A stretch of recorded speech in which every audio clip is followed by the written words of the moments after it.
morning and welcome to the NestFund FM100 Talkback Show, proudly sponsored by NestFund, ready for tomorrow, and supported by BSP Financial Group Limited and Telecom Limited.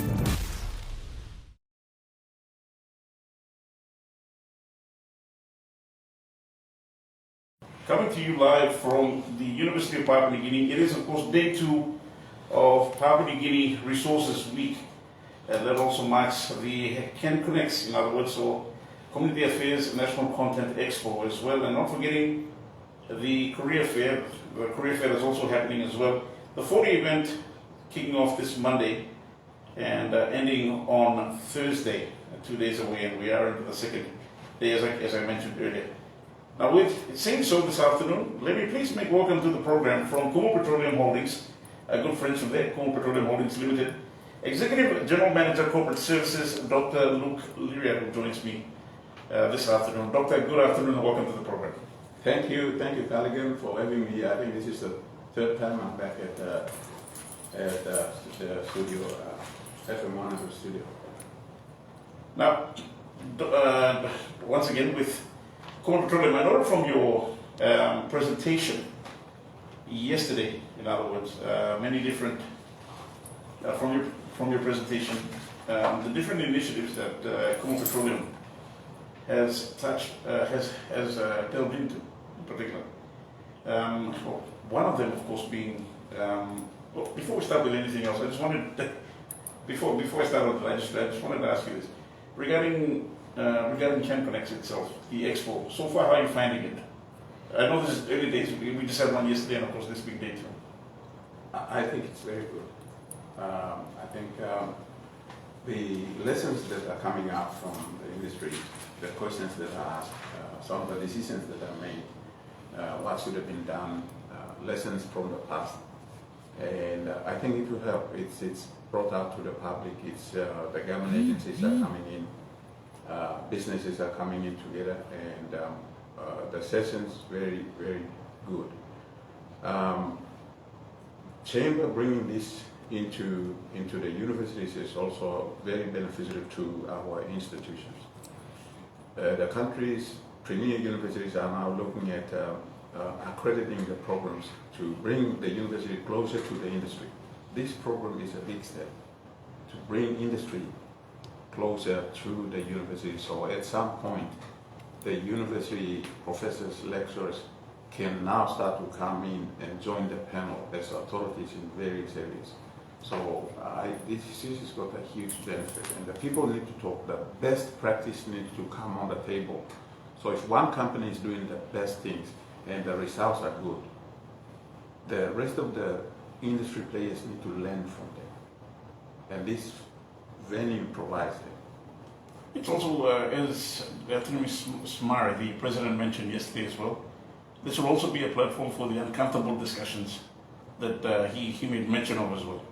And speaking of uncomfortable discussions, we had one uncomfortable one at the start, to kickstart this morning at the main lecture theatre, with none other than Justin Parker dropping that bomb about money laundering in the alluvial mining sector. It raised a few eyebrows. I didn't raise my eyebrows, I'll tell you that much. But now all of a sudden shining a spotlight onto the space of alluvial mining, which I honestly, and for someone who's never been in the mining industry in this case, I always thought that alluvial mining and artisanal mining was something that was reserved for Papua New Guineans only. And now we find out that there are other players that have actually come into that space that are not necessarily natural-born Papua New Guineans.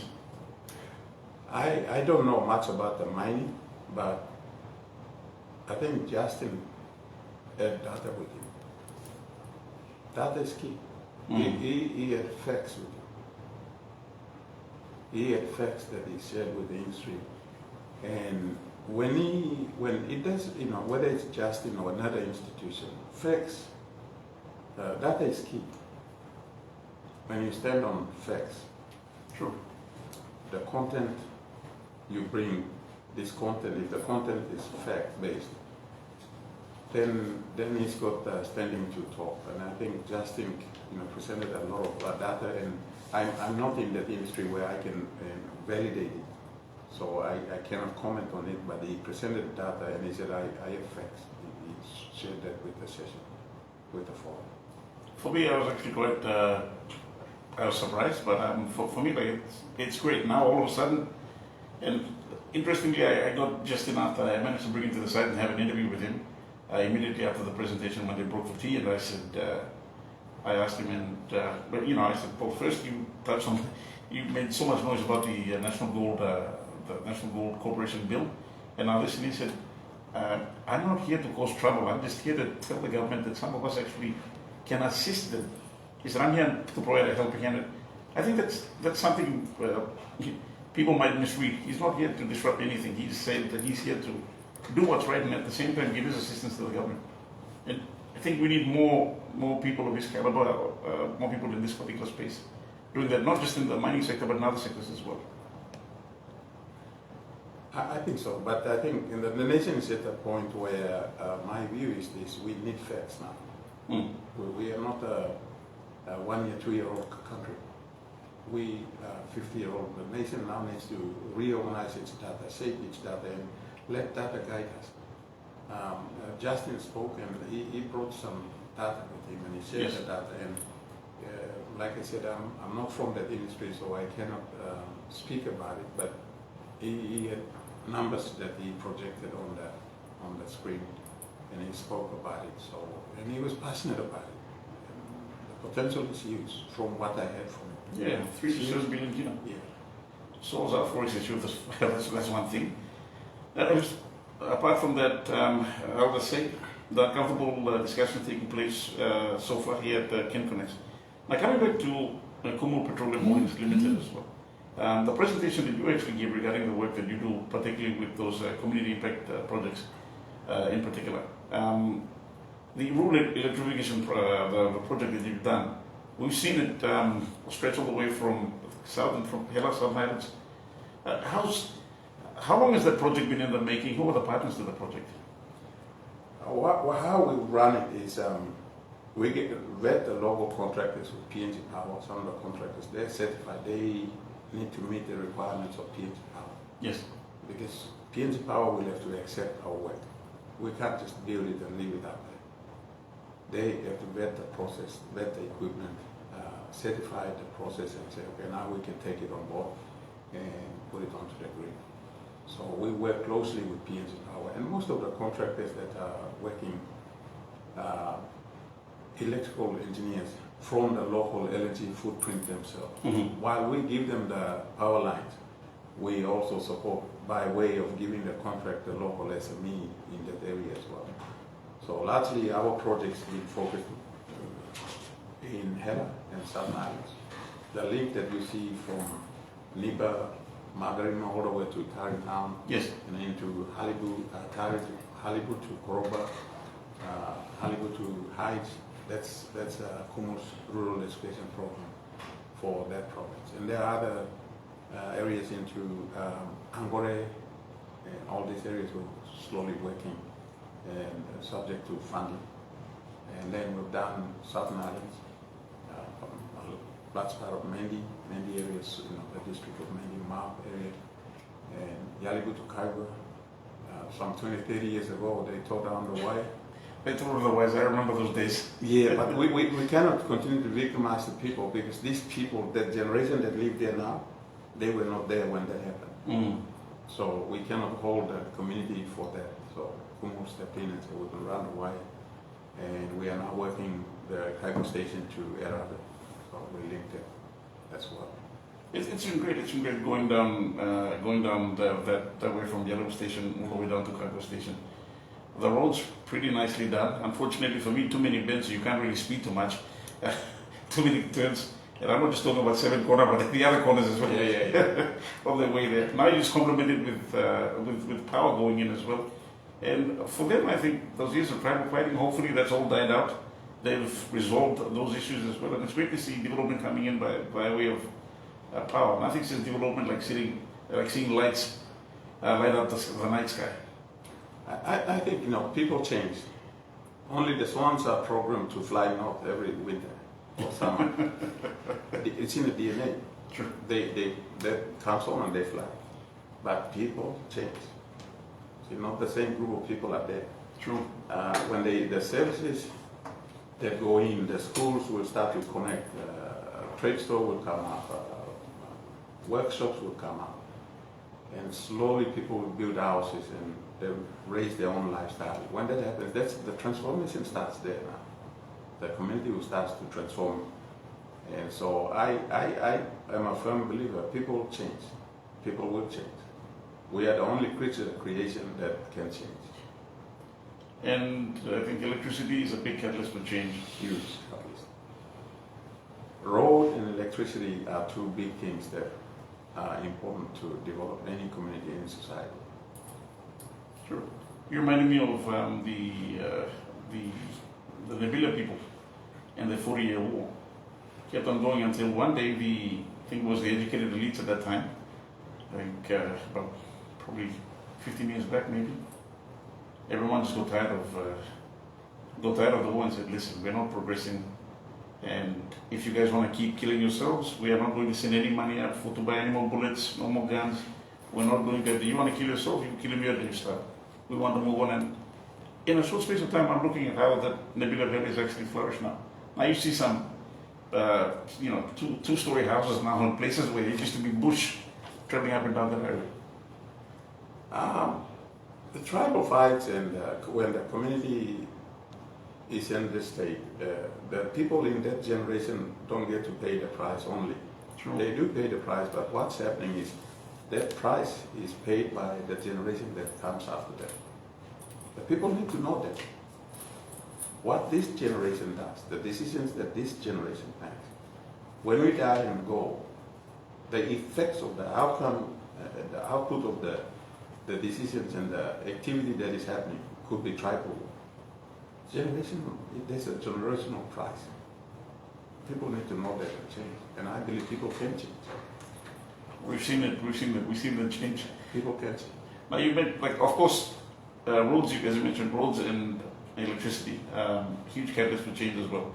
Also, one of the key things that, also the other thing that I was quite impressed with Kumul Petroleum Holdings was the investment into healthcare, into the health sector. Particularly with the heart, investing into the heart center, in other words, or with heart surgeries, as you mentioned, getting equipment, and also with cancer.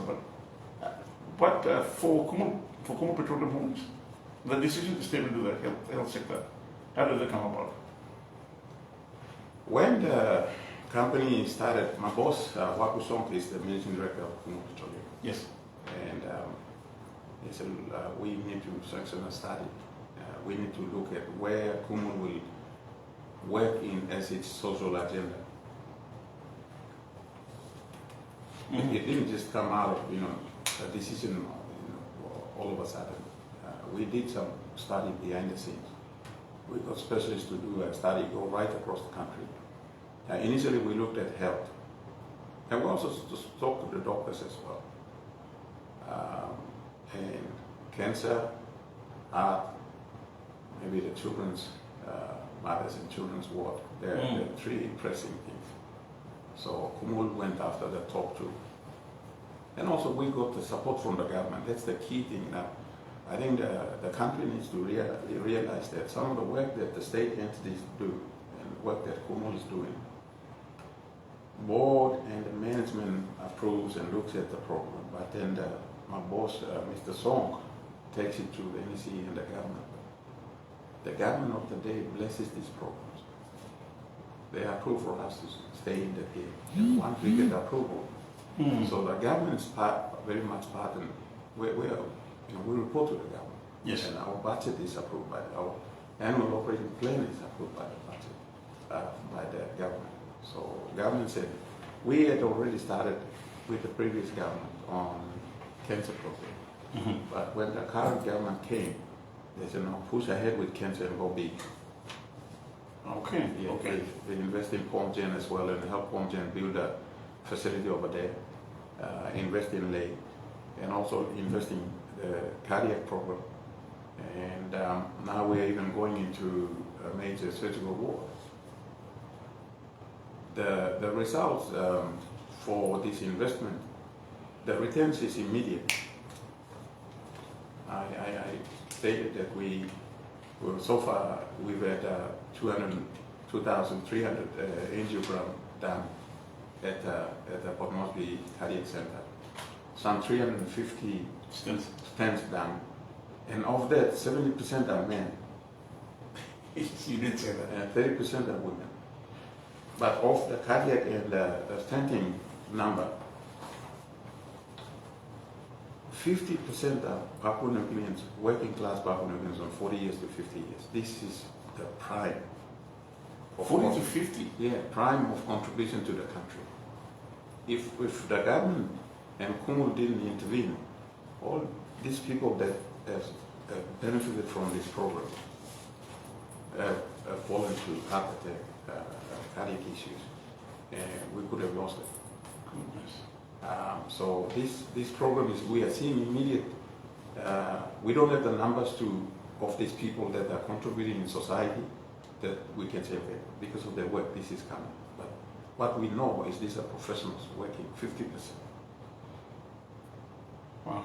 And this intervention now allows for these people to continue to work, serve their organization, serve their family, serve their community, and also serve the country by way of tax. And some of these people are in very, very responsible jobs.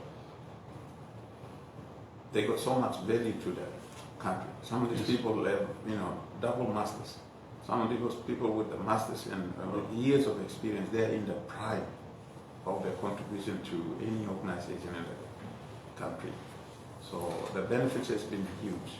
The kids that, in the previous 30 years, Operation Open Heart, we would wait for Operation Open Heart, and they would come and say maybe 8, 10, 12 kids, or even adults with heart issues. Now with the Kumul investment, we have the equipment. So our doctors are advancing in the work that they do, the procedure that they conduct. So now instead of open heart, instead of waiting for open heart to come out, they use the vein to insert the wire, go in, and through the equipment that we have, they're able to go and open up and work on the heart and save their life. So that prevents the kids from having a scar. The kids, when they grow up, they see a big scar and they lose their confidence. It plays on their mind. So there's a benefit to it, and there's also a benefit to the country. We don't only save these people to continue working. For one of these angiogram or stenting to go to Philippines, maybe Singapore, is 100,000 kina. 100,000? Yeah, 100,000 kina. And you don't put the cost of additional family going in there, stress that comes with it.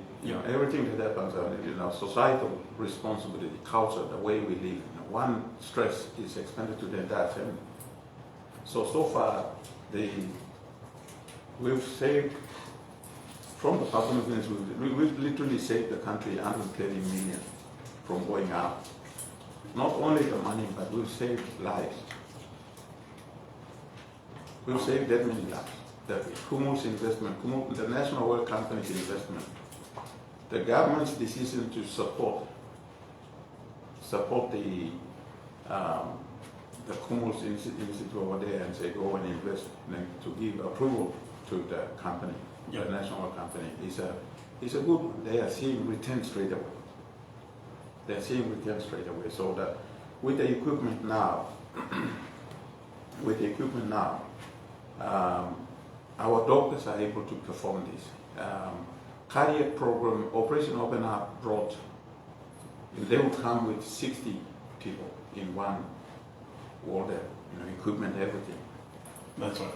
Now, with Kumul equipment and with our own staff upskilling, Port Moresby General Hospital training its own cath lab, everybody to work around it, its own doctors, only have 8 coming. We haven't. If you ask me, can our doctors do this? They've been ready 50 years ago. Wow. They've been ready a long time.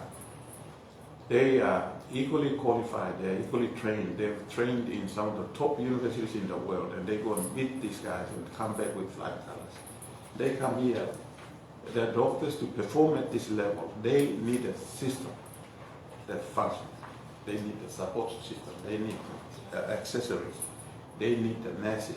They need the technicians. They need the equipment technician.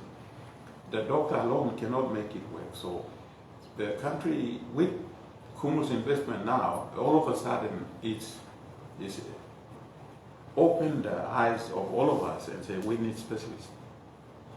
The need for resources, trained doctors, specialists in each area. Sure. I remember when talking about those angiograms and in this case angioplasty, when you're putting in those stents. The first time I heard about that, probably 7 years ago, maybe 7 or probably less than that. And that was when I think it was PNG that came on one of my programs and got up and said, it's a big thing. We finally brought these services across here, in this case. And no offense, it's a private hospital in this case. And when I saw that, I thought, we might have to wait another 20 years before we get one in our public hospitals. But lo and behold, through the intervention by KPHL and through the, through the blessing of the government, we managed to get these services offered now at Pomgen. It's amazing. For me, I was amazed when you started talking about it. It's benefiting a lot of Papua New Guineans. I mean, just the case example here. I thought I was working this for the country. Kumul's given me the responsibility to oversee this, but my own brother-in-law got multiple heart issue, and he was in Mendi. So when the doctors found out that the doctors in here could work on him, they put him on the plane. The doctor brought him. Dr. Magia, Eric Magia brought him here, took him to the hospital. That cardiac unit saved him. This is your own family. The guy was married to a girl after me. Wow. You see, that's the beauty of roads and schools and hospitals. The elite Papua New Guineans need to understand this. You never know who's going to benefit from it. You never know who's going to throw all the energy to save whose life. It could be your own family. It could be your own. It could be your own. So wow, doing the right thing is the right thing to do. Kumul is doing what needs to be done as the national company so the country can benefit. On Community Corner this afternoon, it's time for us to take a break. My special guest is none other than the Executive Manager for Corporate Services from Kumul Petroleum Holdings Limited, Dr. Liria, with us on Community Corner this afternoon. We'll take a break and come back with some of the other green initiatives that Kumul Petroleum Holdings Limited has actually undertaken, mind you. On the Community Corner, I almost said NASFund Talk Show, mind you, we've had that in the morning, and what a morning that was. We'll take a break at this juncture and be back on the other side with more of our interview this afternoon, and for those following as well on our Facebook page, on the NASFund Talkback Show, NASFund FM100 Talkback Show page. With that being said, a short break and back with more of Community Corner this afternoon, only on your information and music leader. Welcome back to Community Corner on your information and music leader. And Community Corner, in case you're wondering, I'm Cullighan Tanda, standing in for your regular host, Mr. Yosu Kim. We wish him the speediest of recoveries and hope to see him back in the studio fit and firing. Our special guest this afternoon is the Executive General Manager for Corporate Services for Kumul Petroleum Holdings, Dr. Liria, joining me in the studio as well. We're talking about, of course, the investment into the heart operations of Promo's Regional Hospital. Some of the services, like I mentioned, you didn't hear about. You had to fly overseas to get. Now you can get them here. And as you mentioned already, so for angiograms, that's the one where they inject the dye into your vein and find out if there's any blockages through your blood vessels, for that matter. And then if there need be, they'll put a little balloon called a stent into that vein and pop it open, or in other words, inflate it so that it widens that blood vessel, for that matter. Now all of that, back in the day, you had to go fly overseas to get it. And then eventually PNG came up with that. Not sure if they're offering that anymore, I think they are, maybe. But then, of course, like I said, for the everyday Papua New Guinean, they have access to this. And Kumul Petroleum Holdings putting that investment in, all of a sudden you've got these services that are available for everyday Papua New Guineans. And with that being said as well, you didn't stop just with the cardiac, the investment in the cardiac center. It went beyond that. Kumul's investment in the health intervention program went beyond that. I will cover the Morbidity and Cancer Project later. I'll talk on the Port Moresby General Hospital as well. Kumul is also involved in developing the cancer facility over there.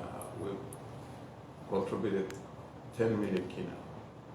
The 10 million kina is used to build a bunker where the Linux accelerators will be installed. This is the latest cancer machines. Kumul is involved in actually building that. But you also have a surgical ward too as well. We are going to build a surgical ward. That's an upcoming project. Yeah, that's an upcoming project. Cardiac is 50 million. That's already functioning. We've seen the returns. We've had so many Papua New Guineans already benefiting. Wow. That's separate from the surgical ward. It's not one big project, no. Surgical ward, if you have been to Port Moresby General Hospital where the car park is, yes. Northwest car park, that area would be turned into, I think, a 3-story surgical ward. Wow. The university, the hospital would become a referral and teaching hospital.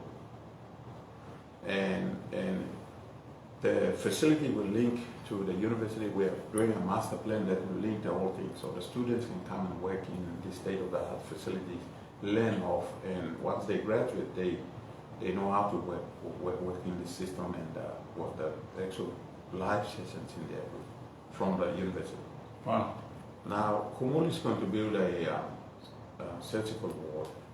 We are going through. We have everything in place except the design.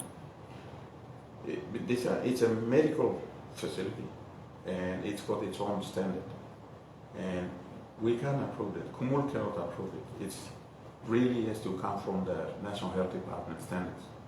They have to, the designers have to meet their requirement, and they have to be comfortable to sign off and say we are now going to construct, go into detail engineering and construct the surgical ward.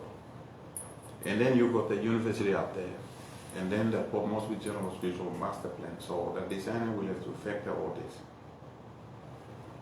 Okay. We will actually build 8 slot surgical wards, but the 2 is for growth. It won't be fully kitted. 6 will be fully kitted.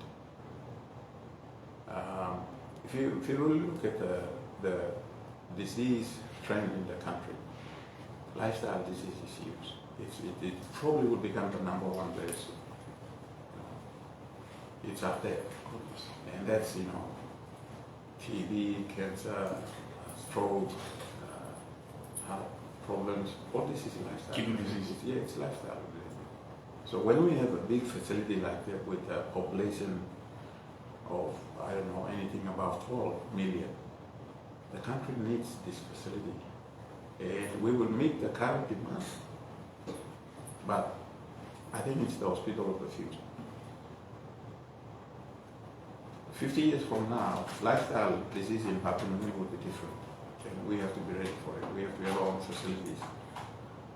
And so we contain the money in here, and we can become a regional hospital provider as well. The Pacific Islanders can come to us.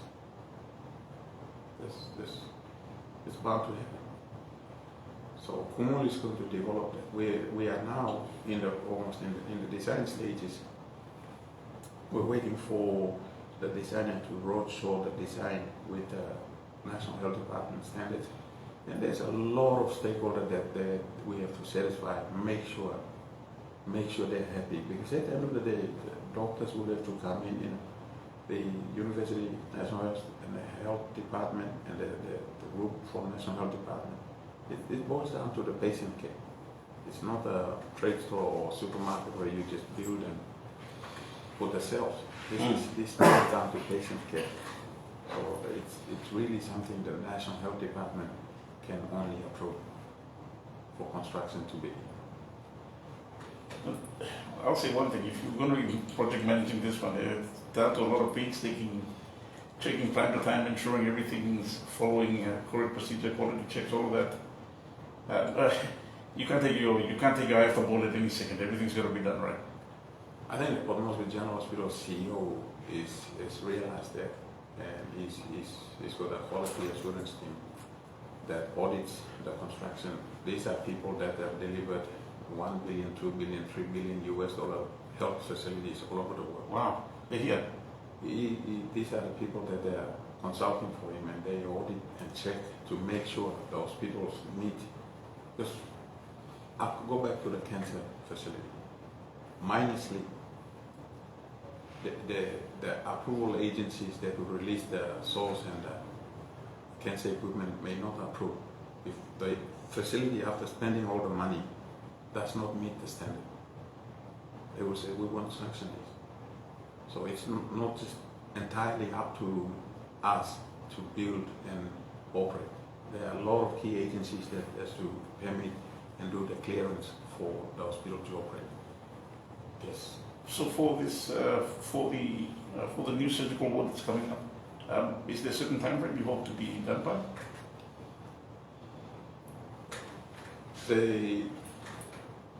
The contract is under review right now, and the design is also in its final stages.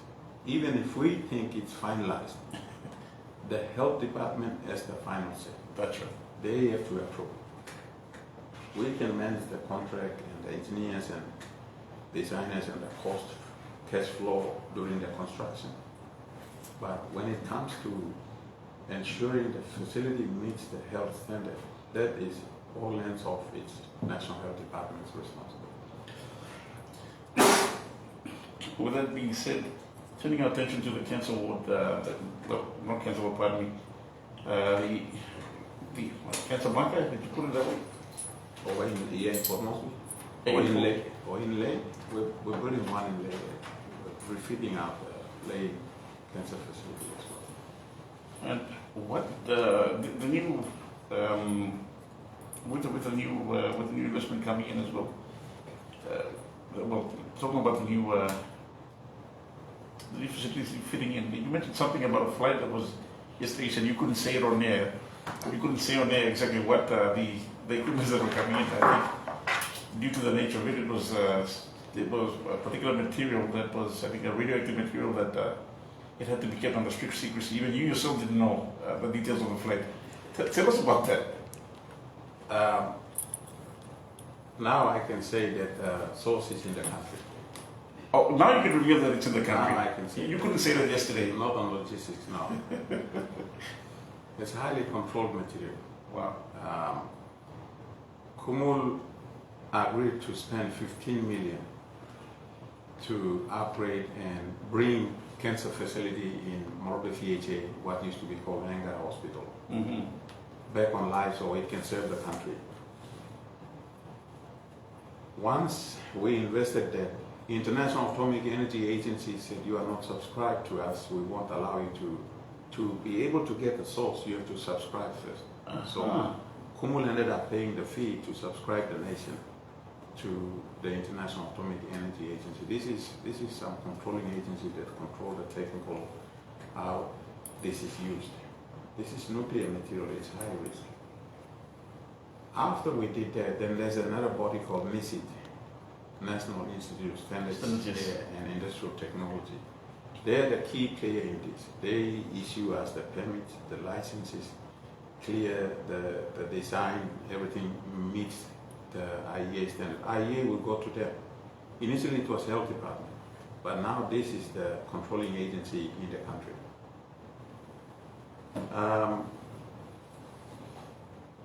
To bring the source out, the facility bunker in Ley also is a high level security. You've got electronic security, you've got the facility office security itself. Then you've got a fence around it, around the facility, and then the main fence. That's a requirement. We have no option. Morbe PHA had to build it because without these things, IEA would not have authorized for the reactor to manufacture the source for us. When all the clearance was in place, the authorization was issued to the reactor in Canada. Canada then transferred it to India. India went into election and it got deferred for 2 weeks. I had to literally fly down to Ley, have a meeting, do a teleconference online with the the supplier, I said, move it back to Canada. You can't delay it. We need this thing. So after the manufacture of the sauce, again, sauce will then issued another license to import license to bring the sauce in. And from that we got the aircraft to deadlift the whole thing for us. And the detail around the logistics and all that, none of us knew. They wouldn't let us know. Only maybe one person in Angar. That's all. And now you can comfortably say that it's in country. It's in country. Yesterday you said it was en route. You had no idea when it was touching down or when it would arrive or not, because you had no idea about those details. I had no idea about the details. Now we're working on moving it to Leh, and we will get the material installed. Engineers, all the engineers are there. Our Nuclear Australia is there. The engineers are there. Our technicians are there. Medical physicists there. Medical oncologists is there. This is like a problem, big problem. Kumul's investment in this area goes. Initially, we signed up for 15 million to run it. This took. We then realized that the machine wasn't working, so we had to bring flying specialist technicians to fix the equipment. While we were still going through this, the women's brachytherapy area broke down. Oh. So I had to go back to the managing director of Kumul Petroleum. I made a separate submission outside of the MOU, and I think he approved something in order of 1.34 million US to build a bunker. Luckily it's not that thick. It's just light because the radiation at the brachytherapy equipment is not very high. So we paid for a pre-made facility for the brachytherapy, and then ordered separate equipment that will fit that area.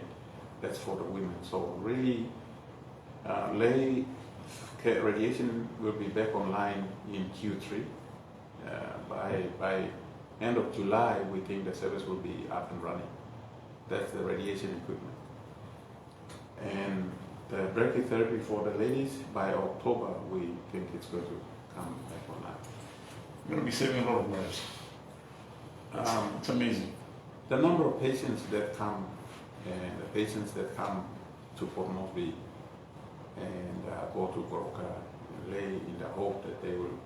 I think some of these cases, we might not save them. It's a late detection.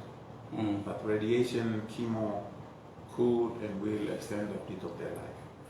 So the family can accept it, settle, because it leaves a huge emotional scar. Sure. So it gives us time. But cancer is curable. What doctors are saying is if we can get the right awareness, get the early detection, cancer is curable. Cancer can be cured. The other thing we are doing also is the charity event, golf charity. Golf charity. Yeah, when we found out that the drugs were not there, chemo drugs, we said we'll host a cancer charity. Now from that money, we are able to supply the chemo that they need, so they can come during the day, get their chemo and go. And so it's helping the patients, but around almost 300 are waiting for the radiation equipment. Just imagine, when we announced that the radiation is live, the number of people, traffic that's going to come into Leh. True. At the moment, nobody knows that we are working these Lehs. We have oncologists there. We are, helping with the chemo drugs. Once they found out, and when the announcement goes, then these things, people will come. Now, unfortunately, we've come to the end of the program on radio, but we will continue the discussion off air, as where I am currently recording this discussion to be played later on. Dr. Liria is a very busy man, but for those viewing our discussion online on Facebook, stay online. We're going to keep continuing this. But with that being said, for our listeners on FM100 on air, I'm going to be ending our program here. You've got Drive Time up next. And with that being said, thank you very much for your attention on radio. But for those who'd like to follow this discussion, log on to Facebook right now and type in NASFAN Talkback Show -FM100. That's NASFAN Talkback Show -FM100, as we're live streaming this interview with Dr. Liria this afternoon. But with that being said, I bid all our listeners on FM100 this afternoon, and those following, those also listening to the discussion on our mobile app as well, a top safe afternoon. God bless you all. We've got Drive Time up next.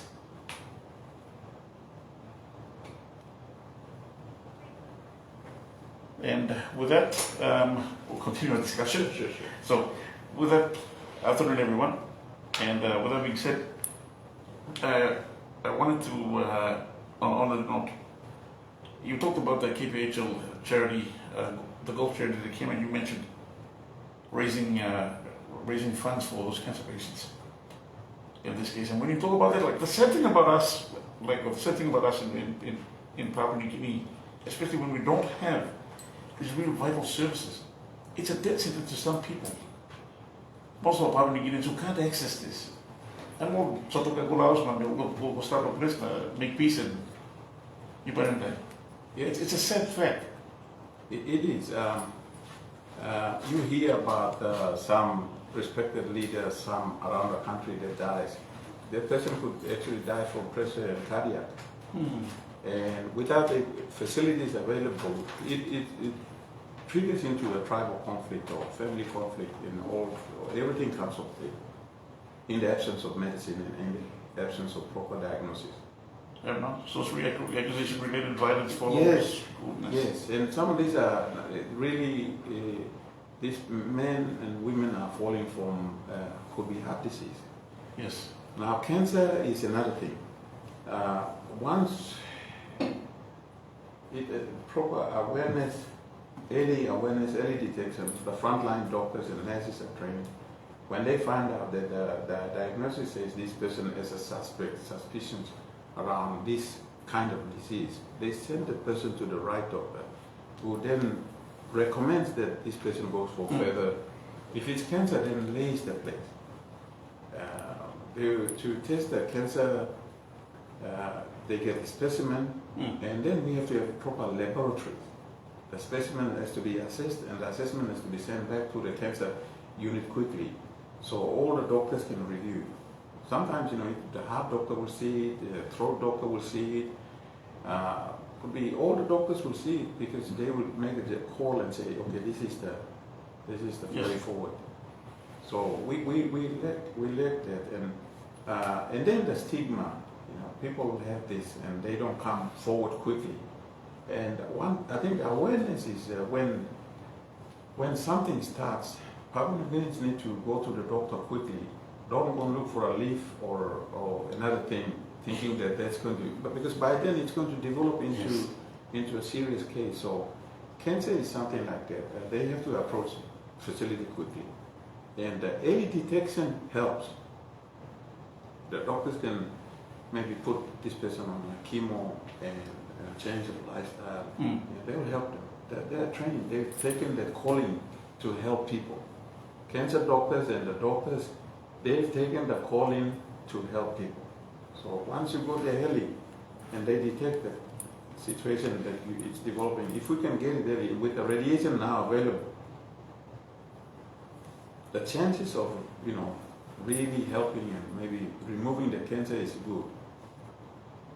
Radiation is a key component of the whole thing as well. Surgery to remove some of the tumor areas, and then they go to chemo, they leave on drug, and then they put this person in radiation. And so the whole module of treatment is important.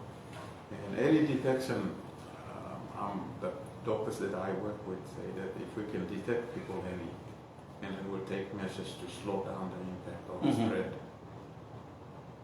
And all of this, I think, the investment into the health sector for these ones, for the surgical ward, and now for cancer in this case, all been made possible by our national oil company in this case. Not sure if we ever had a government who would have really prioritized this and actually put money together. I'm just saying, but through the existence of Kumul Petroleum Holdings, we have the facility now, we have the initiative that's there. And despite it being an oil and gas company, it's a direct investment to the people of Papua New Guinea, I think, giving back to the people of Papua New Guinea. And many survivors, many families will be thankful. I think a lot of people are already benefiting. The chemo treatment is already helping a lot of people. Yes. You know, some almost 300 are waiting for radiation. If we can set this up quickly, they'll go through the radiation program. Just to give you a background, my boss said you studied the cancer area, so I pulled in a specialist and we did a gap study of all, went right across to the country to see the state of cancer. And then internally, took it up for board to approve. But the thing that really pushed in, because I was working on it, there was a young girl in the Windward University. She was 18 or something, and she had cancer. She went to lay, and there was no treatment. So it came on paper. I tried to reach the media people, to, appeal to my the company and my boss to if we can help. And we contacted the hospital. They said, well, we don't have anything. So that story, I sold the story back to a lot of young women are, just losing their life. She went to Singapore, came back, the whole thing flared up again, went to hang out, they couldn't do anything. She lost her life. She lost her life. Yeah. So, in instances like that, you just imagine the trauma that the family is going through. When you lose an 18-year-old in university. The potential that she had. Potential she had. And these are lives that we can save. The current facility over there, Kumul's investment at the Cullighan is already saving a lot of lives and saving a lot of money. But according to the doctors over there, these are 40 to 50 year bracket, prime life.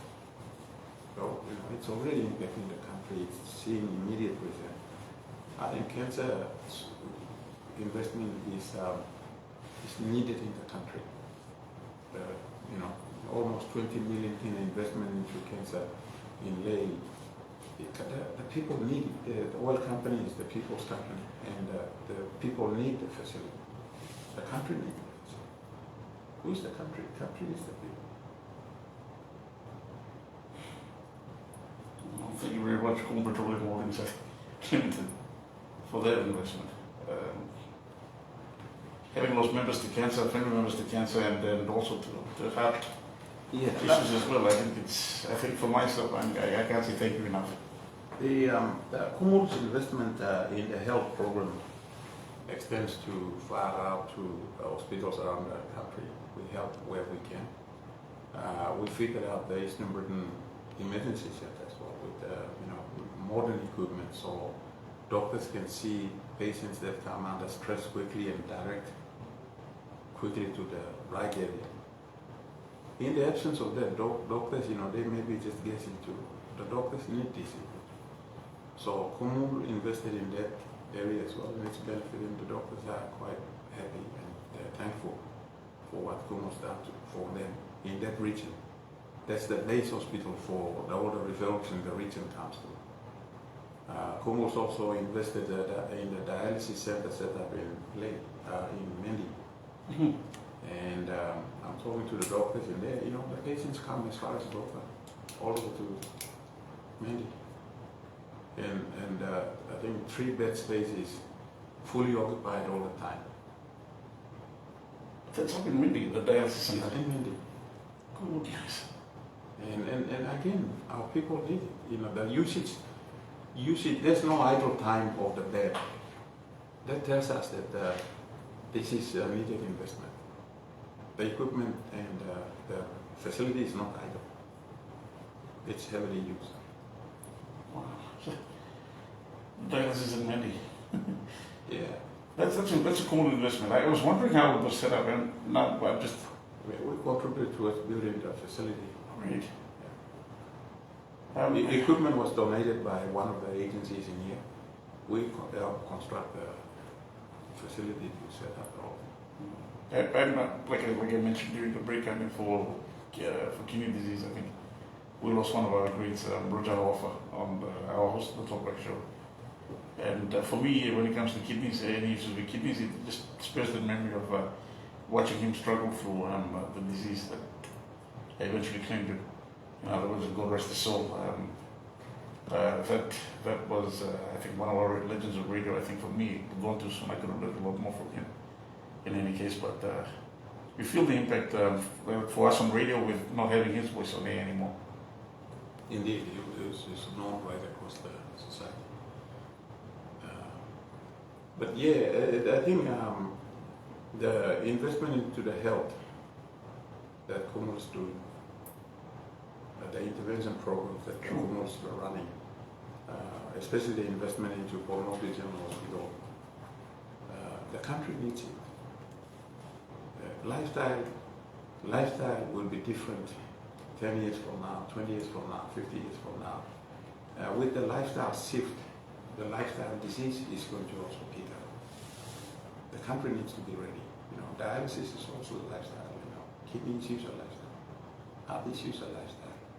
So when the lifestyle changes, the need for more specialist doctors and specialized treatment and specialized facility is going to come to the forefront. Or we will tear our hair apart and look at flying people to Australia or Philippines elsewhere. And we cannot do that. Our people need these facilities. I also wanted to make note as well, for those currently watching and for those listening, Dr. Luke is not a medical doctor. So in case you're wondering, Dr. Luke here in this case is PhD, but not in the medical profession. So in case anyone's wondering if I'm discussing with a medical doctor, no, not that kind of doctor. In other words, a PhD in another study altogether. Pardon me, the PhD that you got, in case anyone's wondering. It's an honorary PhD at the 56th graduation at Papua New Guinea University of Technology, University of Honored for the work that I do for Kumul Petroleum, social space, health, education, and the leadership work, and my contribution to the oil and gas industry. So they awarded me honoris causa, PhD in technology, honorary PhD. Honorary PhD in technology.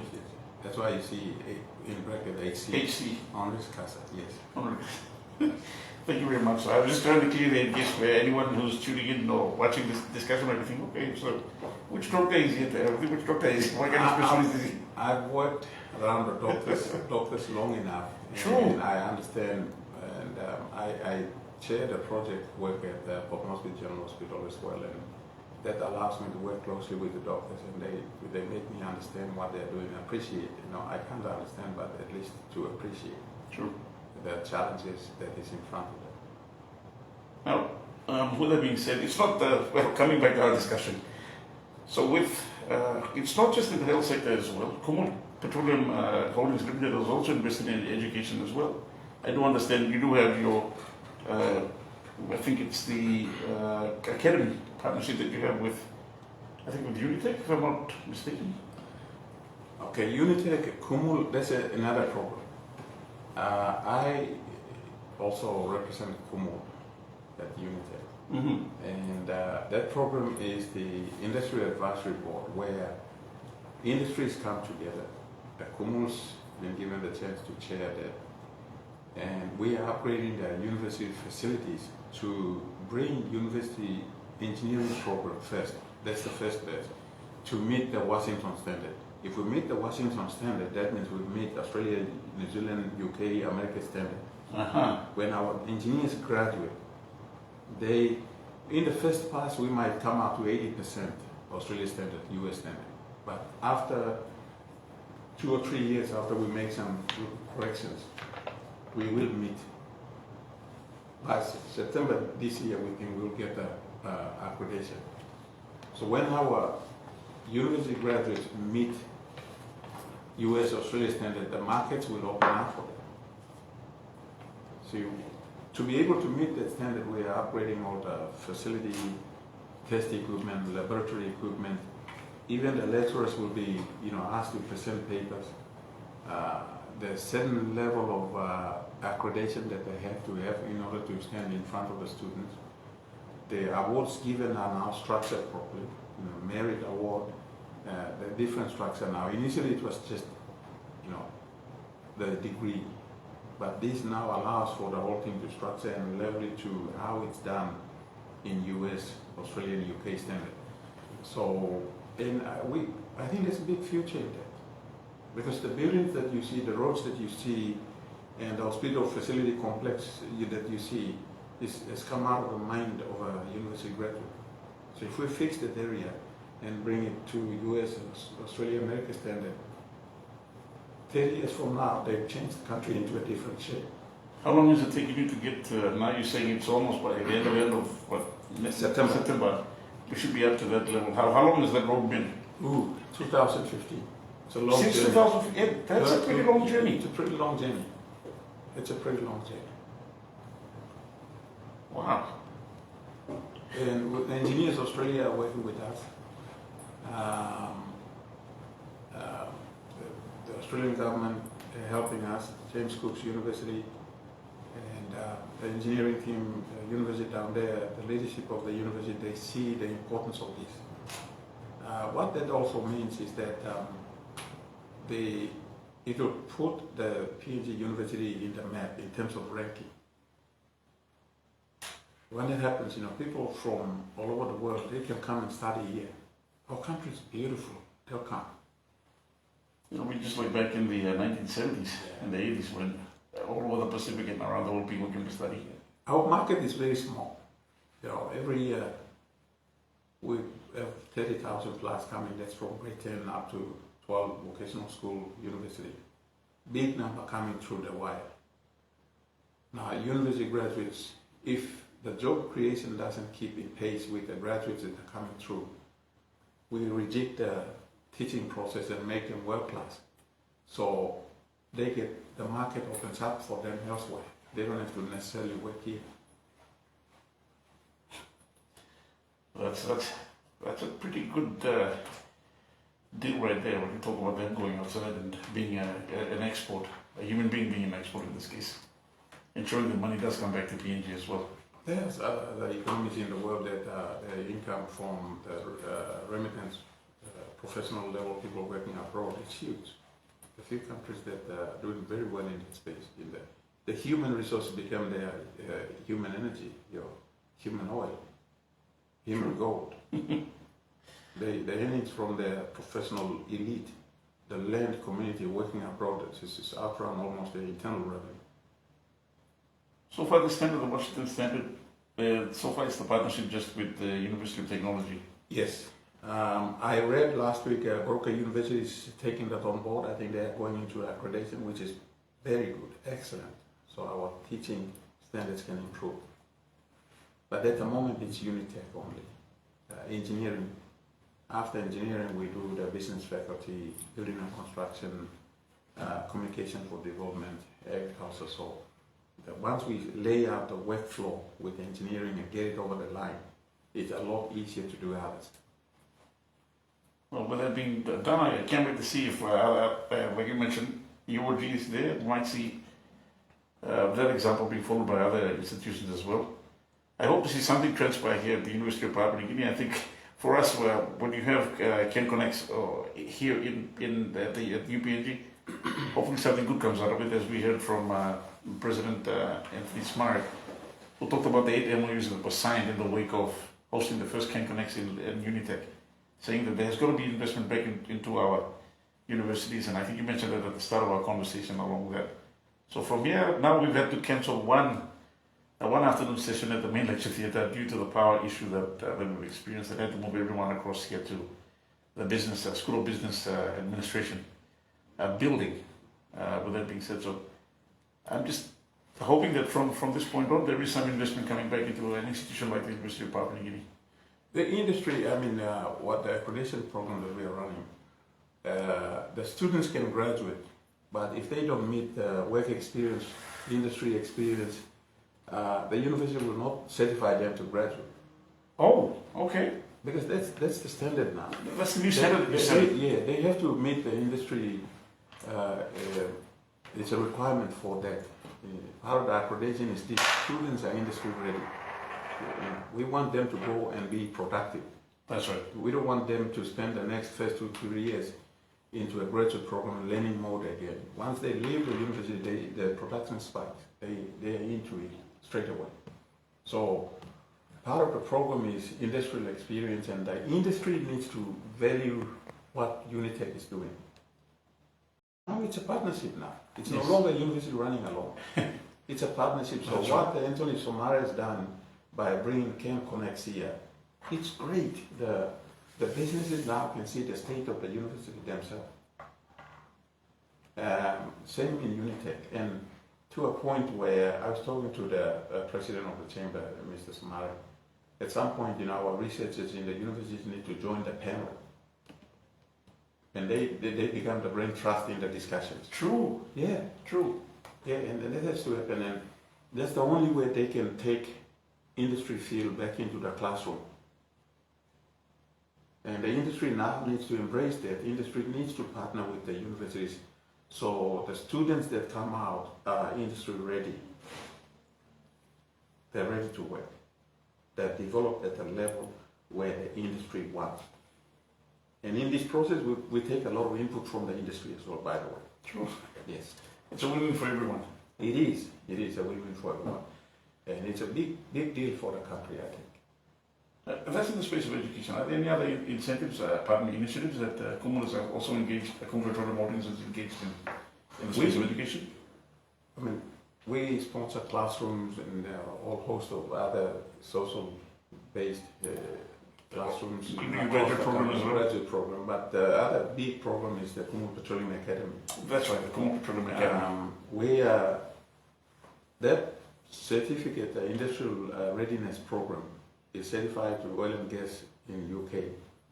So our graduates that come out from that school, the skill is at a level where they can literally go and work anywhere in the world. I mean, Exxon, I stand to be corrected, but maybe 4 or 5 of the students that came out of Exxon's already sent them abroad.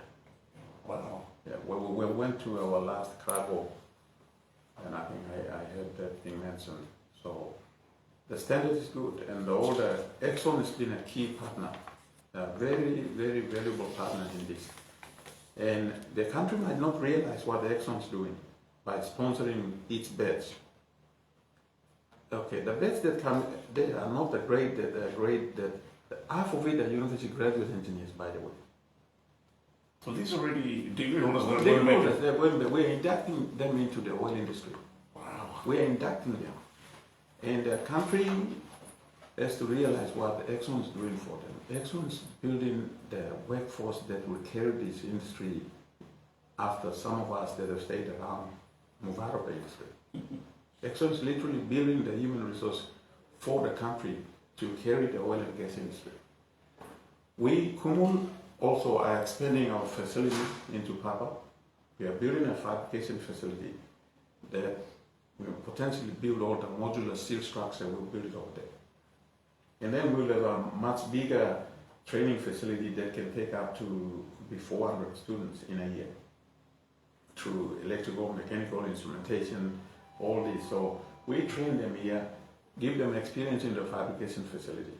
And most of the guys that we can get them, come through Pomtech, come through Lay, Polytech, and other Don Bosco, we reinduct them to international standard. We meet the skill and then process them through our facility. Some of them can work straight away outside. That we don't control that, but the idea is we facilitate that, so we upgrade the whole thing together. And it's big. And that's another 100 million investment, US. Wow. It's a huge investment. Huge investment. Yeah. Now, before we close, I think the building's about to close. We'll have to end shortly. When you talk about developing human capital as well, and at the same time providing a platform for human capital, the one PNG platform that was launched initially by Kumul Petroleum Holdings launched earlier this year as well. How has that been progressing? We're still roadshowing that here. Up to this point, we have around 16,000 on board now. 16,000 people have actually signed on the online platform already. We want more. Wow. And a lot of Papua New Guineans need to realize that this data is critical for the decision makers to make a decision that is very relevant to us, the people of this country. Yes. Data is key. Data is almost queen. Without data, we're shooting from the hip. You know, which area is the most needed area for employment? Which industry is looking for more people? Which industry is inactive? Which province is a lot of unemployment? Which school has all the graduates working? Which school is not doing well? All this data analytics, we can extrapolate that from this database. And Labor Department can have that. PM's department can have that. Budget people who are preparing budget can do that. Even the universities can come and pull out data and say, okay, where is the most searched field of study? They can increase the number based on the demand, or they can reduce the number based on the demand. The government can pick up the data and say, okay, I have to control the problems in this area, so I have to go and put a school out there and put this program there just to quell these youth numbers that's unemployed. The data will guide them. True. We have to help. We have to help the country, the appeal to the next generation, the students that are coming to. Facebook account, LinkedIn account, it's good, but it doesn't help us. It doesn't allow our leaders, our planning agency to get the data. This data is sold for money by America. That's why all the wealth is going into America and all the developed countries. Because why? They control data. That's right. They control data and they are steps ahead of us. They see our data before we see it. Then come back and put something in front of us based on our data. Now just imagine if we have every working Papua New Guinean, every student live in this database. And the planning agency and the government's key agency look at it and use this as a guiding information that will guide them to invest and put qualities or increase courses or reduce courses or increase teacher training or the data is going to be a guide. It's key. It is key. With that being said, unfortunately we've run out of time and we're going to close down this place. But in any case, Dr. Liria, I'd like to just like to get from you any parting comments that you'd like to leave with our viewers and our listeners as well. For us as a people moving forward, and at the same time the role that Kumul Petroleum Holdings plays. To transform our nation, some of the work that Kumul is doing, it's going to start the transformation in the health space, for instance, education. We are starting something. The next generation must pick it up and give speed into it and take it to a different level. But what Kumul's doing is this kind of investment, no other entity will come and invest for us, but the national oil company that belongs to the country, belongs to the people. The national oil company can do that. A strong national oil company can do that. No other company will come and invest $220 million for people's surgical ward. True. Only your own company, Kumul Petroleum.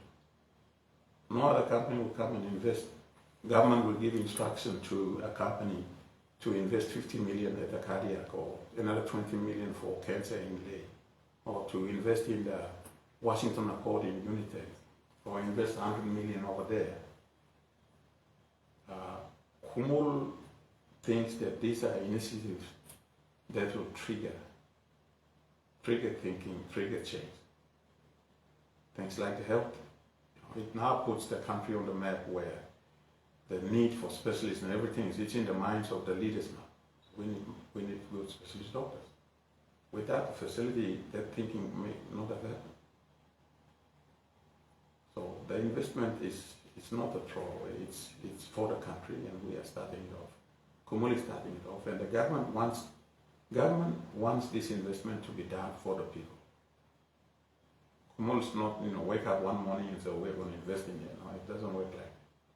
We go through an internal budget process, approval process, and we seek counsel from the government.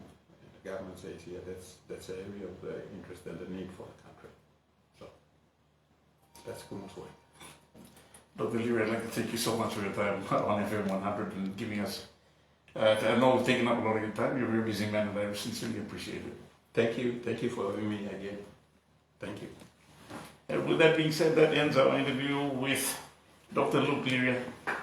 He is, of course, the Executive General Manager for Corporate Services from Kumul Petroleum Holdings.